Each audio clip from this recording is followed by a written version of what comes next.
binanggit na po ni Justice Secretary Minado Guevara sa kanyang pagsisiyasat na hindi dumaan sa mga puerto ang mga bakunang ito. How far will you go to investigate and unmask people behind the nefarious business, if we may call it that way? Yes, kahapon nga po, nagbigay na po ako ng directive sa National Task Force to coordinate with the NBI, with the Police Intelligence, and also Chief ISAC, and also NICA. Ito po kasi nakita natin na nagkaroon po ng warning na po in WHO with the rampant availability of tinatawag natin fake vaccines. And also, in some instances, may 3 kaming company na pinaimbestigahan kasi we record check kung saan sila nanggagaling. And we found out na hindi sila authorized ng mother company ng mga vaccine. Hindi ko nasasabihin po na yung vaccine. Pero meron kaming 3 parang supplier na we believe they are not authorized. And with that, nakikita namin medyo spurious ang kanilang pagpasok dito. And even offering it to different LGUs.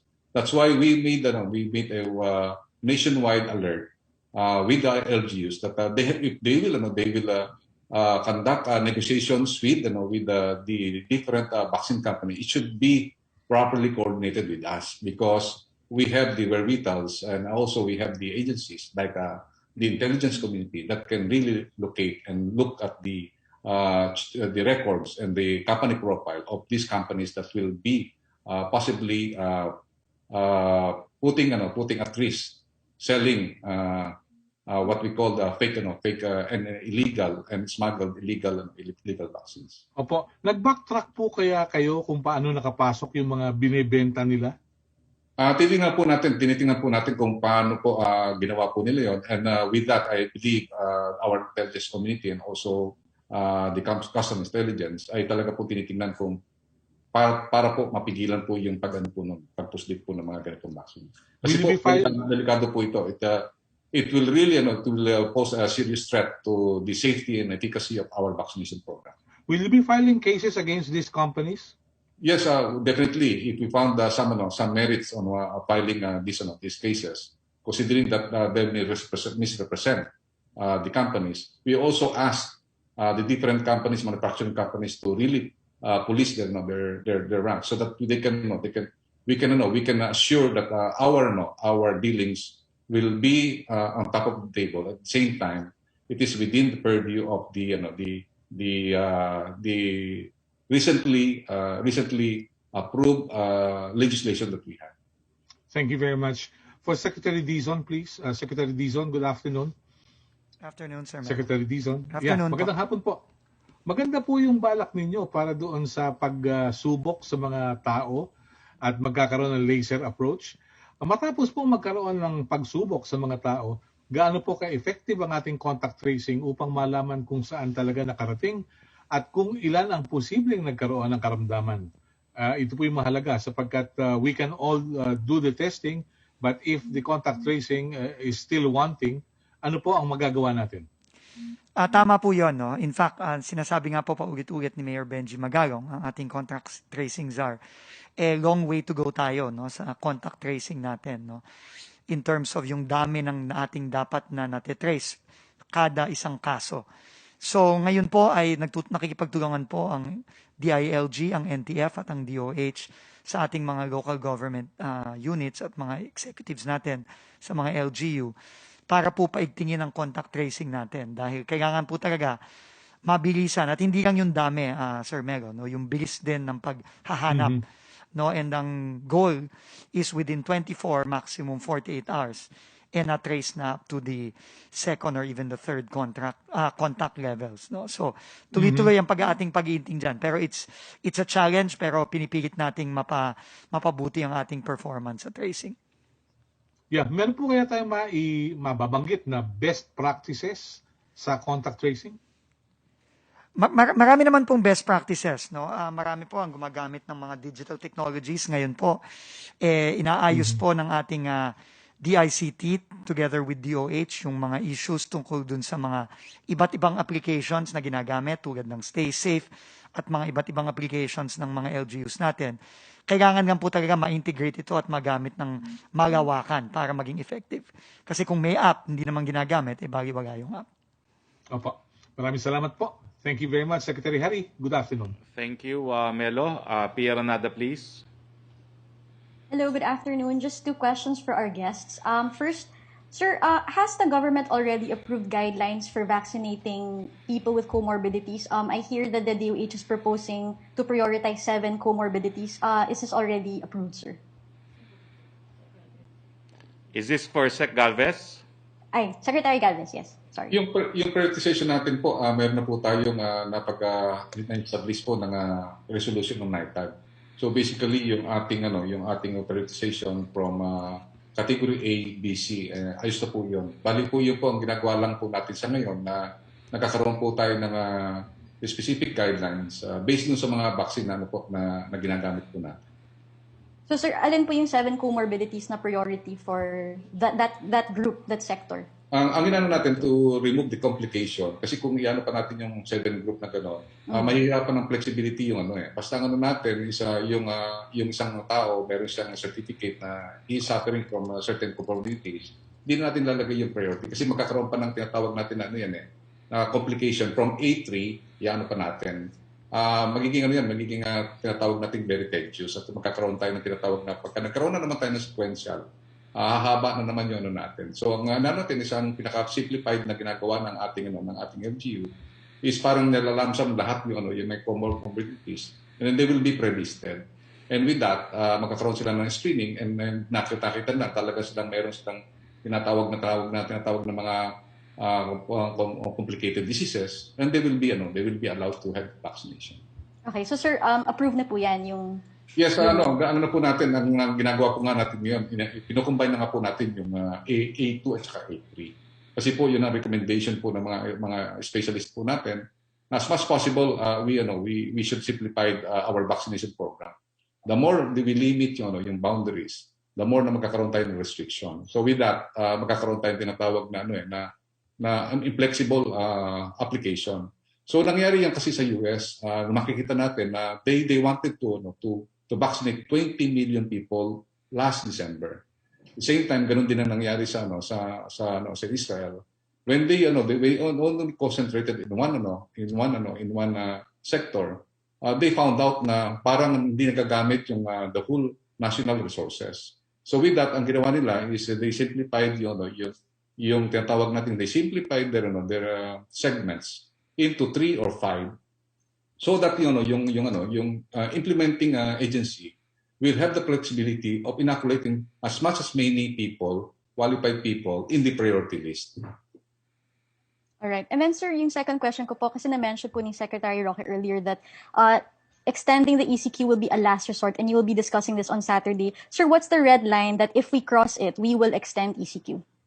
Nakikita po natin yung pinag-uusapan natin sa IATF.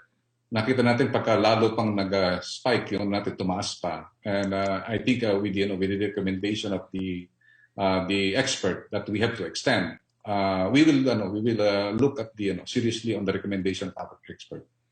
What level of rise? Kasi talaga namang mag-rise siya, di ba? Kasi new cases are added. But like what amount of rise would merit the extension? Like is it gonna be 10,000 more cases or paano po ba yun dinidecide? Nakita natin pagka nagkakaroon pa na yung continuous steep rise of yung exponential increase niya is hindi nagkakaroon ng tinatawag nating hindi siya nagpa-plateau or hindi siya bumababa. It means that the intervention that we are having is kailangan makumpleto po natin. Yun din po ang recommendation we are open to the recommendation of our expert na extend natin na 14 days kasi yun ang sinasabi nga nila na yung inoculation period ng virus is 14 days. So isa pa rin pong open na recommendations ng mga expert po natin. And if ever, sir, na ma-lift yung ECQ, magsistay pa rin yung bubble no matter what. Tama po ba?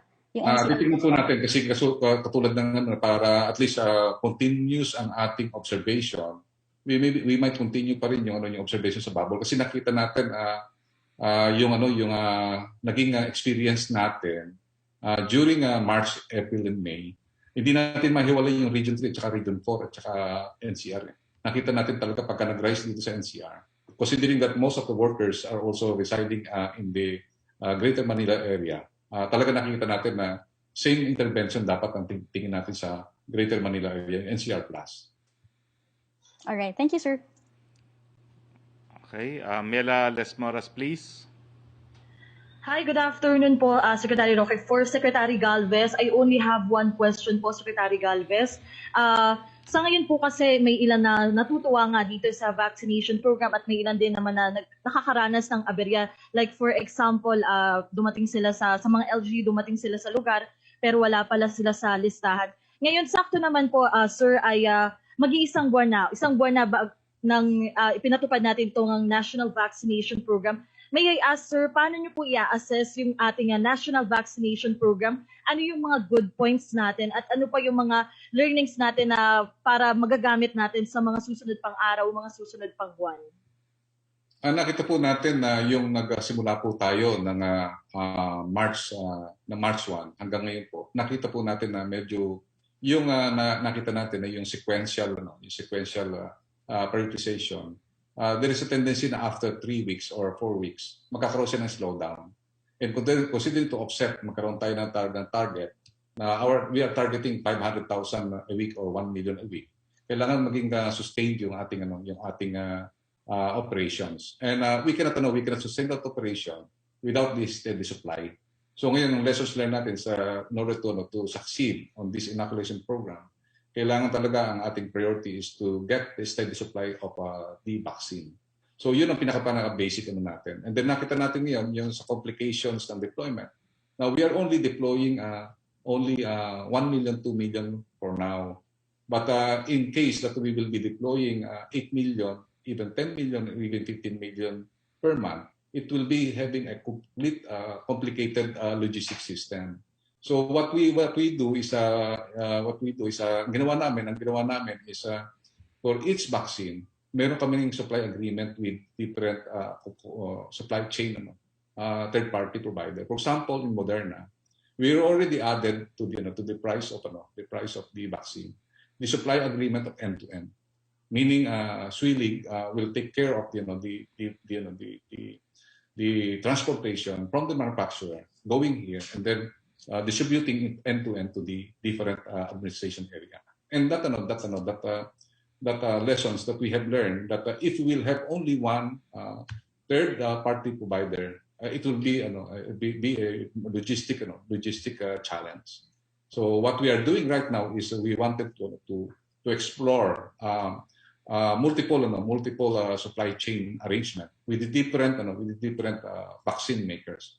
So for example, for Novavax, it will be taken care of Unilab. For AstraZeneca, it will be taken AstraZeneca and also with Moderna, it will be taken by Swillig. And then right now, the Sinovac is being taken by Micropac. In that case, we have some sort of hedging of risk, and also we are multiplying the capacity of the different private sector in order to cope with the logistic requirement of the vaccination program. Opo. Quick follow-up lang po, Secretary Galvez. Yun nga, sa tinatakbo ng sitwasyon natin ngayon, despite the challenges, are we still on the right track? Kumbaga, namimit naman po ba natin yung target po natin? So ngayon nakita natin na yung target natin sa March at saka sa February, we are expecting supposed to be meron tayong supply ng February, but it was slipped down to March. And then right now, because of the delay of the COVAX, nagkaroon tayong tinatawag natin some slippage in terms of yung ating supply requirement. And with that, yung supposed to be increase ng daily natin, it will be affected. But I want to make it a point na maganda yung record natin kasi considering na yung first week, we only have yung 35,000 per week with an average of 5,000 a day. So ngayon, from 35,000 a week, we were able to increase it ngayong fourth week to 271,459. Ibig sabihin, yung capacity natin to inoculate, it will go exponentially also with the availability of more vaccines in the different LGUs. Ang nagawa rin namin is we were able to say that I would like to congratulate yung ating logistic partners and also our logistic chain, TG Commander si Jose Carol Paino. Dahil imagine yung first week, we were able to deploy all the vaccines from north to south, meaning from Basco, Batanes to Tawi-Tawi and also even to Sudu. So meaning that logistical challenge of deploying our vaccines to different part of the countries and supplying it to different hospitals, napakahirap po yun kung tutusin po natin. Okay, thank you so much po, Secretary Galvez. Okay. Yusek Roque, one last question. Opo, may pahabol pong tanong si Sandra Aguinaldo ng GMA News para po kay Secretary Galvez. How is the Philippines affected by India's move to curtail exports of COVID-19 vaccines? Ask and answered na po. Nasagot na po yan kanina. Ano daw po ang bahagi ng proseso ng pagbili ng private sector ng vaccine ang maaari pang pabilisin? Ano po ang tinutukoy nyo na papabilisin? Actually, already asked and answered po yan ni Secretary Galvez. So anyway, kung meron pa po tayo yung mga ibang tanong, wala na. Sir, I'm required to go to the Congress. Oo nga po. Maraming salamat, Secretary Galvez. Maraming salamat din, Secretary Vince Dizon. Thank you very much for joining us. And sa susunod po, we hope to see you again. Okay, maraming salamat po. So we proceed. Yung mga nakalimang tanong na po, okay na po yung inyong quota, no? So back to you, Sec Roque. Sir, tanong po ni Laila Salaveria ng Inquirer for Secretary Roque. What did the President say about the recommendation for a longer ECQ? What are his concerns? Wala naman po. Basta ang nasa isipan ng Presidente kung mag-ECQ, siguraduhin merong tayong assistance na mailalabas para sa ating mga kababayan. When can we expect a decision on the quarantine classification for the NCR Plus? Magpupulong po ang IATF on Black Saturday. Thank you, Secretary. Wala nang question. So maraming salamat po. Mela Lesmoras. Okay. Mela? Okay, Secretary Roque, I only have 2 questions lang po. Sa ECQ assistance lang, sir, kailan kaya inaasahang magsisimula yung pagbibigay po nito sa ating mga kababayan? Sa lalong mabilis sa panahon po yan, ngayong napirmahan na po ni Presidente, it takes seconds, no, para ilipat ng DBM yung pera sa mga LGUs, no, dahil handa na nga po yung tinatawag na SARO at saka NCA. Now, yung pinirmahan po ni Presidente is already silent on whether or not it is cash or in kind. So that's the call of the LGU. Basta ang gusto mangyari ni Presidente, sa lalong mabilis na panahon makarating ang ayuda. Opo, at panghuling tanong na lamang po, Secretary Roque, para alam ng ating mga kababayan, ano po ang schedule ninyo ngayong Holy Week? Magkakaroon po ba kayo ng briefing on Thursday? At lalo na si Pangulong Rodrigo Duterte, saan po kaya siya mag-Monday, Thursday at Black Friday? Ano pong schedule niya sa mga susunod na araw? Meron po siya mga pribado mga gagawin dito po sa Maynila. Pero ang gusto nga niya po, mag-part 2 kami ng Talk to the People this Thursday. But quite frankly, we all appealed because we already have Black Saturday meeting in IATF. So we are waiting po kung papayag si Presidente na wag na munang mag-talk to the people on Thursday kasi ang problema, pag Semana Santa naman talaga, sarado ang Thursday and Friday. No? So even without COVID, sarado po ang Body Thursday at Good Friday. So we'll keep you posted po. But chances are, baka ang talk to the people po next week na. No? But Black Saturday we will meet. So we could have a briefing to announce kung ano yung quarantine classification either Saturday or Sunday. Okay, thank you so much po, Secretary Roque. Maraming salamat, Mela. Back to you, Sec Roque, please. Yes, Secretary, yung tanong ni Sandra Aguinaldo, para sa inyo, nasagot nyo na rin po, and ni Secretary Galvez, pati yung vaccination process ng private sector. Tanong ni AC Nichols ay nasagot na rin po ni Secretary Galvez. Tanong din ni Ian Cruz, nasagot na. Tanong naman po ni John Punsala ng ABS-CBN for Secretary Roque, is it final that ECQ ayuda would be given in kind? Will logistics for this be more difficult compared to cash aid distribution? Gaya na akin sinabi, yung pinirmahan po ni Presidente kagabi was silent. So we leave it to the local government units kung anong pinakamabilis para makarating po sa ating mga kababayan. Okay, thank you, Secretary. Okay, so punta tayo kay Melo Acuña. Magandang hapon, Secretary. Good afternoon. Doon po bilang follow-up doon sa pagbibigay ng ayuda sa mga nangangailangan, whether it's cash or in kind, bahala na yung LGU. Pero ano po ang magiging listahan natin gagamitin? Ito po ba ay yung dating pinakinabangan o mas malawak meron bang mga bago na identify na nangangailangan ng tulong? Mas malawak po ngayon kasi dati 70% lang ang binigyan natin, ngayon 80%. So I suppose yung mga LGUs, yung mga nasa waiting list, pwede po nilang ma-activate yan. This is now 80% of the residents of Metropolitan Manila plus the 4 provinces. Meron po binanggit na safeguards ang DSWD at meron din ang DILG. Ano po yung lessons learned natin doon sa mga ilang barangay chair na nakinabang doon sa SAP sa halip na yung kanilang mga kabarangay? Lesson learned po, kung kayo yung mga opisyalis ng barangay, pakukulong po kayo ni Presidente pag pati ba naman ng ayuda ay pagsasamantalahan ninyo. No? Napakadami na pong nadisiplina dyan. Ang mensahe po kay Presidente, wag na wag niyong gagalawin ng ayuda sa panahon po ng lockdown at pandemya. Salamat po, Secretary. Thank you. Maraming salamat. Back to you, Sec. Roque, please. Secretary, question from Danesca Panti of GMA News Online. How would the government ensure that each beneficiary will indeed get 1,000 worth of pesos worth of in-kind benefit? Will the goods come with a receipt or an accounting info from LGU? Nasa COA na po yan, no? Dahil meron naman pong post-audit ng COA. Pero gaya ng sinabi ko po, silent na po ngayon yung pinirmahan ng Presidente. Dahil ang nais natin, pinakamabilis na panahon ay matanggap ang ayuda. Second question niya, when will you release the IRR of the COVID-19 vaccination law? Well, natapos na po, no? So it should be released. It will take effect as soon as it is deposited with the UP Law Center. Given that COVID-19 vaccination law already allows private companies to purchase COVID-19 vaccines under a tripartite agreement, how is this provision of the law different from what the President said last night, or was he just reiterating what is already under the law? Pareho lang po, pero guys, sabi nga ni Secretary Galvez, pinabibilis lang yung proseso. Kung ngayon po, hindi na kinakailangan sumama sa federasyon, hindi na kinakailangan sumama sa organisasyon. Kung isang kumpanya gustong bumili para sa empleyado, pipirmahan na po natin ang kanilang tripartite agreement.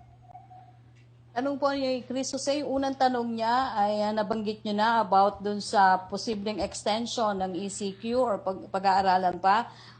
Second question niya, pwede po bang makasama ang mga miyembro ng media sa quick substitution list? Batid naman po ng lahat na may mga miyembro ng media ang nasa field para mangalap ng balita at para na rin pong frontliners na kung nasaan ang balita ay nandun din ang mga kasamahan sa hanap buhay.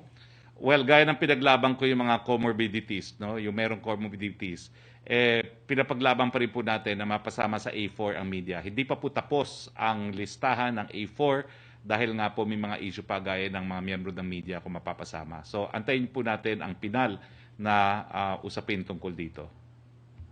From Michael Flores, did the meeting of President Duterte and the Chinese ambassador push through what were discussed between the two, and what messages were conveyed by the President to the Chinese ambassador? Matagal ko na pong sinagot yan. So, asked and answered, natuloy po yun. It was a personal visit for the Chinese ambassador to greet the President. Happy birthday. Okay. Salamat, Secretary. Thank you, Yusek. Pia Renada, please. Wala na? Hello? Yes, go ahead. Hi, Secretary. Yes, sir. Sir, can we just also find out if there's been any discussion on whether or not aid will also be made available to small businesses and workers affected by the ECQ? It's continuing. Ito po yung sinasabi natin dati na bago tayo kumuha ng Bayanihan 3, ubusin muna natin yung meron tayo. No? So itong Bayanihan 2, ito na po yun. Ubus na yung Bayanihan 2 with this ayuda. But in terms of subsidy to the small and medium-scale industries, nasa 2021 budget po yan. No? So lahat po ng mga programa na pinatupad natin last year, mas malaki pong budget ang dinagay natin sa 2021. So that will continue. Yan po yan sa SB Corp, yan po yan lending ng DA, yan po yung lending ng DTI, at saka syempre yung mga cash for work program ng Department of Labor. Lahat po yan nasa 2021 budget. Mm-hmm. And then, sir, earlier si Secretary Galvez mentioned that the President said na even if hindi na siya presidente, he wants to help secure vaccines. Can you just elaborate on what he said? No, this is the instruction now na the DBM should have a substantial amount of funding available so we can establish a vaccine institute to enable us to manufacture our own vaccines. And he wants to help in what capacity? he wants to leave that as a legacy na siya ay nagpatayo ng vaccine na institute nang sa ganon hindi na tayo umaasa sa inaangkat na mga bakuna. And then, sir, yung the provision that silent na yung memorandum on whether in cash or in kind, was this a modification requested by the president? I mean, why did it change? Well, it was now in the written form, no, which was different from what had been announced by Secretary Avisado, no. So, ang intention po is mapabilis. So, sir, hindi siya last minute change. It was just that iba yung sinabi ni Secretary Avisado. Tama po ba yan? Well, let's just say that originally kasi ang concern was dapat mapunta talaga sa pagkain yung ayuda. Pero we realized na sa panahon ng pandemya, kinakailangan mas mabilis. No? So, pero meron pa rin namang somehow leeway ang mga LGUs. Palagi naman po natin rin nirespeto ang mga LGUs dahil sila nagpapatupad ng mga programa.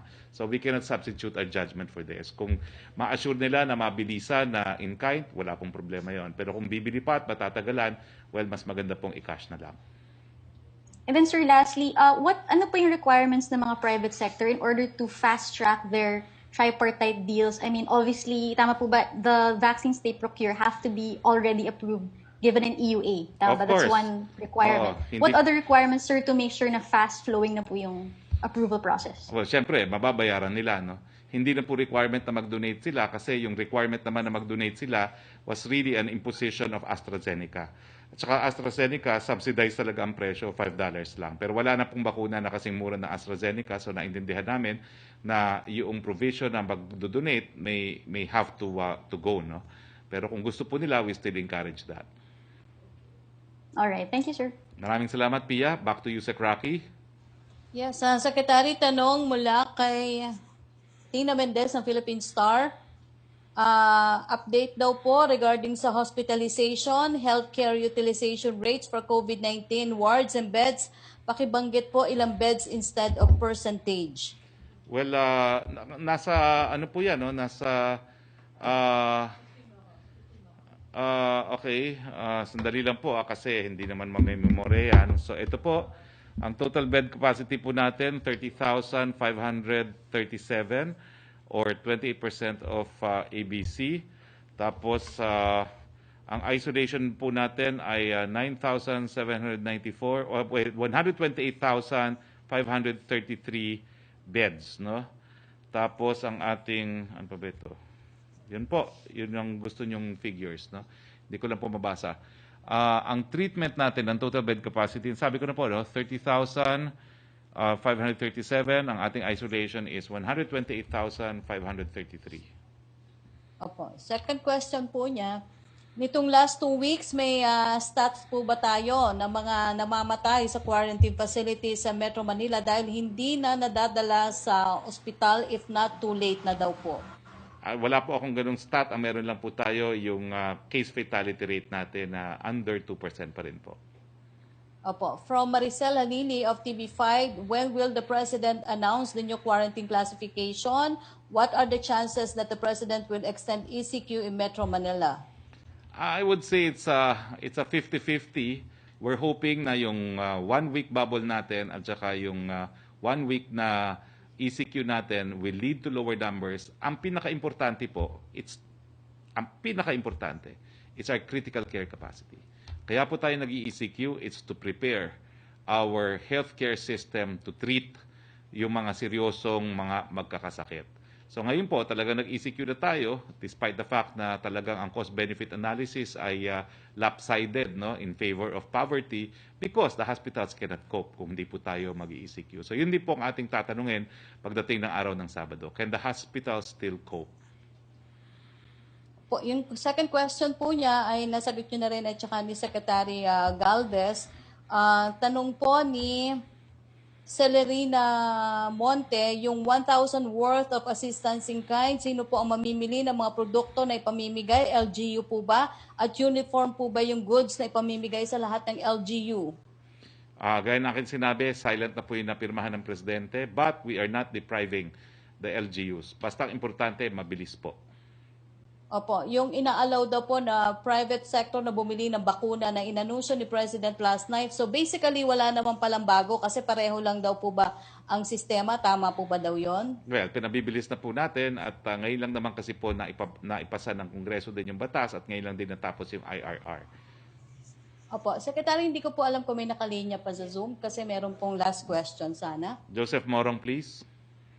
Sir, short lang, sir. Okay, so sir, yung pong budget, ang ibig sabihin, sir, yung 1,000 and 4,000 per family, budget na yan. And it's up to the LGU kung paano nila ipamimigay. Tama po Fine yan. or cash, no? So budget, sir, yung Budget. pinag-uusapan At ang natin. importante ay mabilis.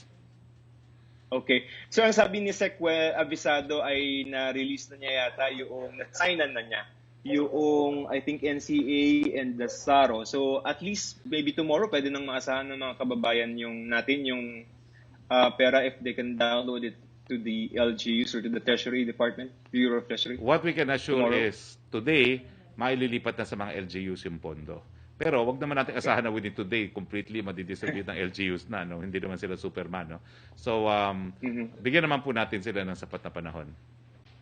Sir, budget issue rin. Sir, yung 22.9 million times 1,000 per individual, that will give you 22.9 billion. And kahapon, sir, sabi ni Secretary Avisado is that we only have 23 billion in unutilized fund. So, ibig sabihin, sir, said na po tayo. That's for Bayanihan 2. So, ubus na yung Bayanihan 2. Remember, nung una nagsuggest si Senator Bongo na magbibigay ng ayuda, ang sagot natin is, hindi naman kinakailangan bagong ayuda, titignan muna natin kung ano yung available sa Bayanihan 2 at saka sa 2021 budget. So, ito po yung naging katagunan sa naging suhestyon ni Senator Bongo. Sir, if we extend, where are we going to get the budget? Well, we can always ask Congress, no, for a supplemental budget in the form perhaps of a Bayanihan 3. Pero that's premature. Dahil lang tingin ko naman po, coupled with yung mask, hugas, iwas, tingin ko naman po itong 1-week bubble and 1-week ECQ will give the necessary breathing space para sa ating mga hospital. Again po, the policy consideration is talaga ang numero na riyan. Ang issue lang is kaya bang mag-cope ng mga hospital.